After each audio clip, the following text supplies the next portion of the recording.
Hi everyone, this is Ervin from ESCBubble, and I'm joined by Miguel Bonello, who is one of the contestants in the Malta Eurovision. How are you doing, Miguel? Good morning. I'm doing well. I'm doing well. Just a bit tired, but we're pushing through. Early start today. Yes, yes, very early.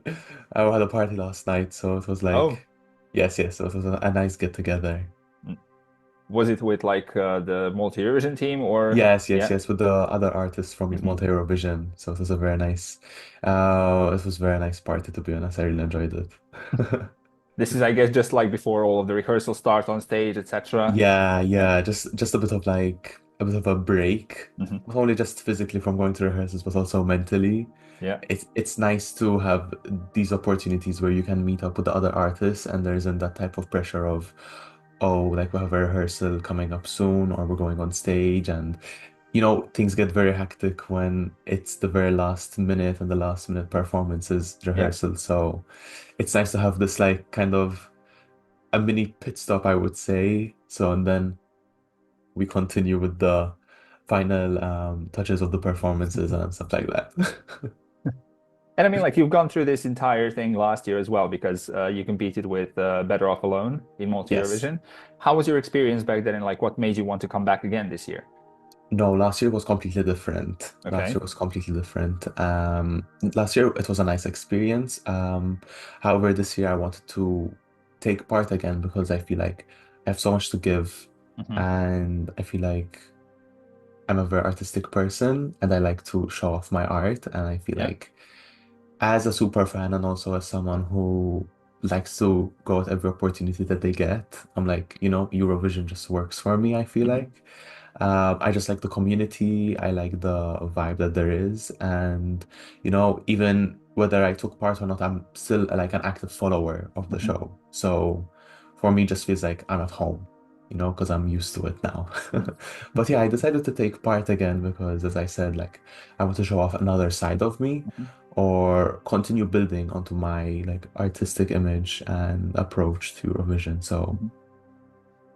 And I'm yes, guessing like the concept of the show this year is already different with like you having a live audience, you performing in front of people, unless comparing it to last year, like when it was yes, just like in an sort of like an empty studio, if I'm not wrong. yeah. In fact, like before applying, I wanted to make sure that we're gonna have a live Hmm. audience, and I'm sure other artists have done the same as well. Yeah. So had there not been an audience, I would have maybe thought twice before applying this year. Hmm. Just because the vibe is so much different when you sing to a camera or sing when there's an audience. Yeah. And as someone who kind of feeds off other people's energy, when you see people enjoying your performance or paying attention and you can kind of connect with the audience a bit better. Hmm. When it's over the camera, you just have to pray and hope that your approach is being a kind of accepted, but like when it's face to face, you can actually see it live. So, sometimes it gives you that extra push that you need mid-performance. And it's a beautiful feeling, I think. So, yeah.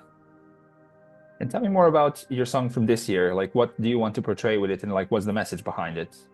So, Breaking the Cycle was actually done in a Norwegian songwriting camp. Hmm. We just like stood in the studio and we just started talking about life.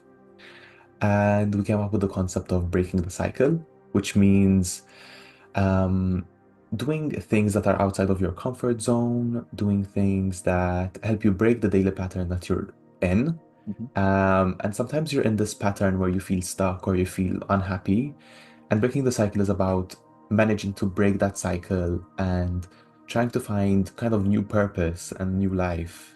And it's okay to feel comfortable, but sometimes it's good to not be comfortable because I feel like that's what helps you grow sometimes, not only as an artist, but also as an individual. So it's nice to push those limits. And sometimes you get lost in life because life has become so fast and everything has become so quick that you kind of sometimes need that break, that stop, Hmm. think, and be like, am I actually happy with what I'm doing? And I think breaking the cycle just stems mostly from that. And we just wanted to just hyper focus on breaking the cycle and trying out new things. So that's how Breaking the Cycle was born. And how are you gonna perform this song on stage? Like, I'm guessing you already have some plans. Your stage rehearsals are gonna start very shortly. Yes, What can yes, you tell yes. us? I will be having a team with me. Hmm. That's for sure. I think I can say. Okay. But yes, once again, um, the type of choreography is very, I would say, meaningful and artistic. Hmm. There's a lot of thought behind it, so it's not just like, okay, let's just do 1, 2, 3, 4, and we just do 1, 2, 3, 4. There's kind of like some very like specific meanings and some other meanings which people can, I hope, can resonate with Hmm. or kind of get inclined to thinking a certain way, which is kind of the way we're pushing them to um, think about my performance or feel. And you mentioned already before that like you are a big fan of Eurovision and of Malta Eurovision. Yes, Do you yes, have yes. like some favorite songs that stayed with you like over the years, regardless like whether they're Maltese or from any other country?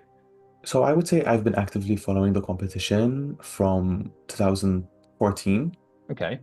14, 15, kind of, because I was around 10, 11, 12 years old. Hmm. That's like my most, like, the most memory I have is from Hmm. those years, I would say. Um, there are so many songs that I love, but like songs that come up right now, I have 1944, Ukraine, Hmm. 2016, Love Injected, Latvia, 2015. I also love Warrior of Malta, 2015. Um, I like, hmm, let me think of more. Chains on You, 2020. There are, I'm someone who just loves different genres. Like Hmm. I'm not obsessed with just always ballads, always pop. And I feel like sometimes in life when you go through life, literally, there are certain songs that stick by you due different in different like periods of your life. So when you're feeling very heartbroken, you tend to lean more on listening to the like love ballads. Hmm. When you're in a place where you feel free, you feel like this energetic feeling, you tend to go for the more hyper pop Hmm. songs.